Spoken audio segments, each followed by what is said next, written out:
World Wide Web content. Yeah. Act, not just talk. To encourage the full participation. Go. Hi, this is Loren Taylor.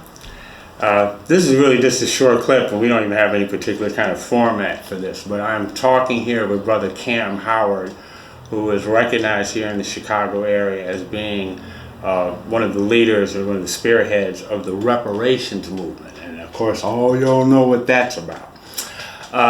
Actually, I'm going to have another brother that's going to be talking to him in a few seconds, but actually I really wanted to just briefly touch on something Kamm and I had talked about earlier.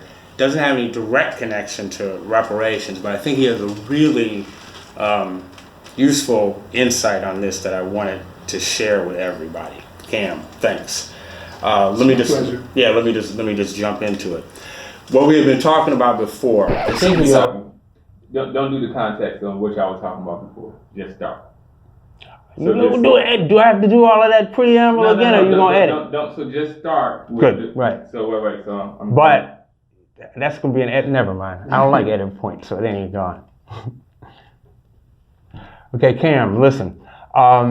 There's been a lot in the media these days about, you could say, this general mood of, acrimonious back and forth in the political arena, and just this sort of general feeling of, discontent and anger and disunity that seems to be present in the society. Okay, and a lot of that they're trying to attribute, of course, to this, recent administration, just, the you could say current dynamics. But it's interesting that one of the things I have been thinking about for quite a while, because it's something really actually that I'm dealing with even in my own personal life, but it's this idea of, in a sense, the sense of anger or the sense of outrage that we always feel. And I'm really starting to get to the point where I'm starting to feel that on even a personal level, and maybe just us as people in general, that maybe we're really not being so well served by this anger or this sense of outrage, and whether or not there might just be another way that we can go about, seeking justice and, what it is that we know that we're supposed to, work for, and maintaining this sense of commitment to seeking justice without having to carry this sense of outrage. So what do you think about that? There's a lot to say about that. There's a concept by Dr. Amos Wilson called pathological normalcy.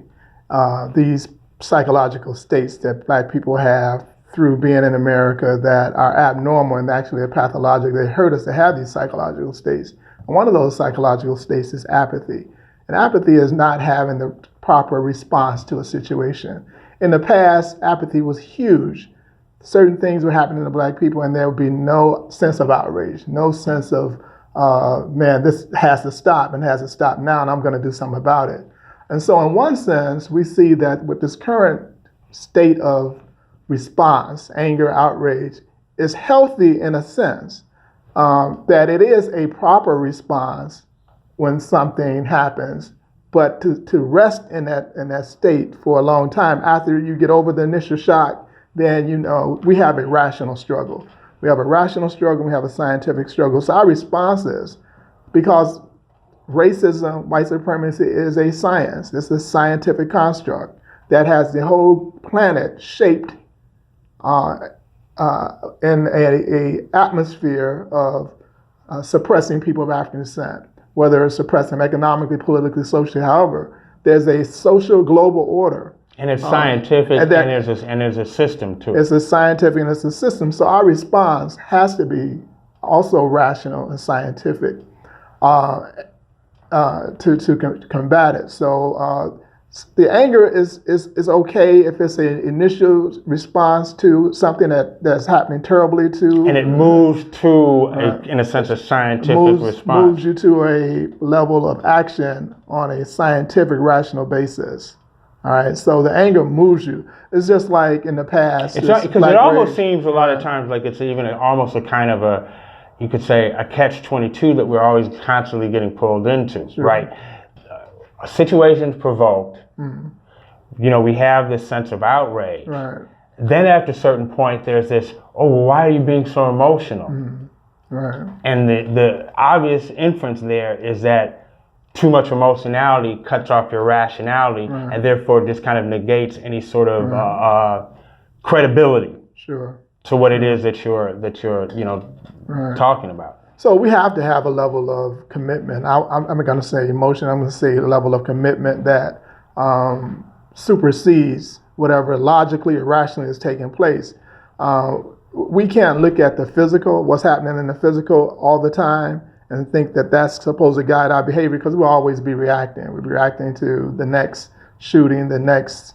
And in some ways, that's a tactic. In some ways, you have folks that they have actually, in very definite terms, stated that that's a way to keep us off guard. It's always keep us in reactive mode. In reactive mode. And so, yeah, emotions will keep you in that reactive mode, because you're not thinking. You're going to act on whatever you're feeling at the time, and so that's counterproductive. It's counter-revolutionary. And so, of course, we want to be passionate about the commitment. We want to be unwavering in our commitment. We want to be so focused that no matter what's going on, we're not going to take our eyes off that it is what we're trying to achieve, and that's the total liberation of African people. And I guess sometimes it's also necessary, you could say, to construct, in a sense, a logical form of action that may initially seem irrational. Okay, Sure. You talk, for instance, about the Haitian Revolution. You Right. look at the odds that these folks were That's getting. right. From a rational basis, you would say, what were they thinking? Right, right.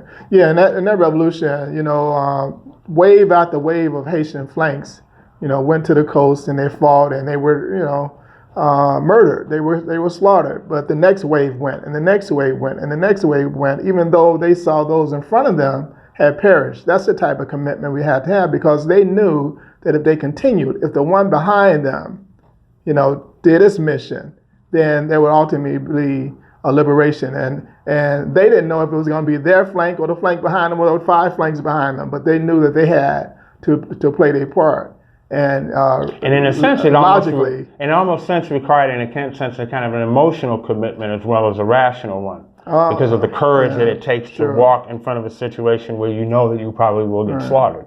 Yeah, I don't know if that's emotional. It's just I don't know what you would call it. It's just a spiritual sense of rightness. Maybe that's it. Spiritual. It's a spiritual sense of right. What I'm doing is so right. You have to have that spiritual understanding that what you're doing is so right, and that whatever happens to you physically, you're going to be rewarded on the spiritual plane, on the spiritual level. And so to kind of like wrap it up, another example, you even look just what happened just recently there in Gaza, and in a way you could say that it did have a, quote, rational or a logical outcome.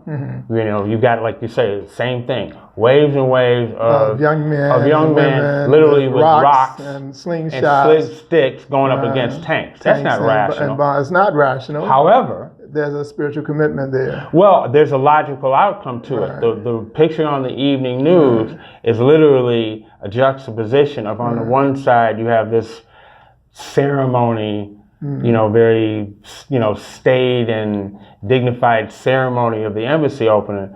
Right next to it, literally simultaneously in real time, people being slaughtered by the Israeli army. Right. Juxtaposed, even on the Western media. So a rational act has a logical outcome. Sure. That's exactly right.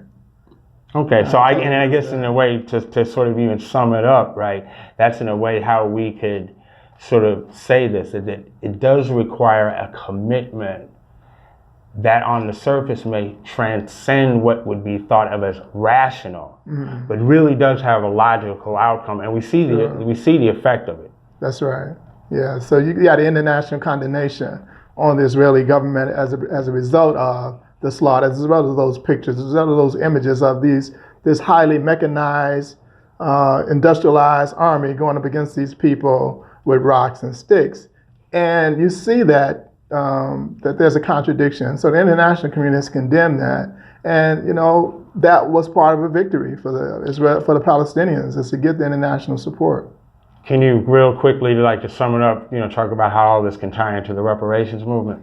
Oh, This whole notion that what we're doing is illogical, irrational, struggling against those people who have injured us, who have caused the crimes, who have enslaved us, who continue to exploit, who have engaged in the mass incarceration, who've engaged in the subprime lending, and that we're going up against these people, asking them to for resources. First of all, it would seem illogical for us to go up against the same people who've done the harms. However, we're not asking, it's a demand. In order to make a successful demand, we have to build the power. So the problem is not in us making a demand, the problem is us building the power. We just haven't been able to do that yet with the forces that we have to make the demand. But it goes back to saying, for me, if someone breaks into my house and steals my goods, I don't care how powerful they are, I want my goods back. And it doesn't matter to me if I don't have the power today, I'm gonna fight. And so I'm gonna show my son that I'm fighting. So my son may have to get my goods back tomorrow. And I want him to fight, and even if he can't get our goods back, maybe his son or daughter can get our goods back. But to allow a thief to benefit from your goods, from your resources, and put up no type of struggle, I think that's illogical. I think that's insane, as opposed to struggling against someone with this humongous amount of power for these resources. I think the illogical part is on the other side, is on that side, as opposed to us doing the struggle for reparations here in America. I mean, we could go another we could go hours on this, but Sure. Okay. Thanks very much, Kamm. Gonna be a lot more of this, folks. So stay tuned.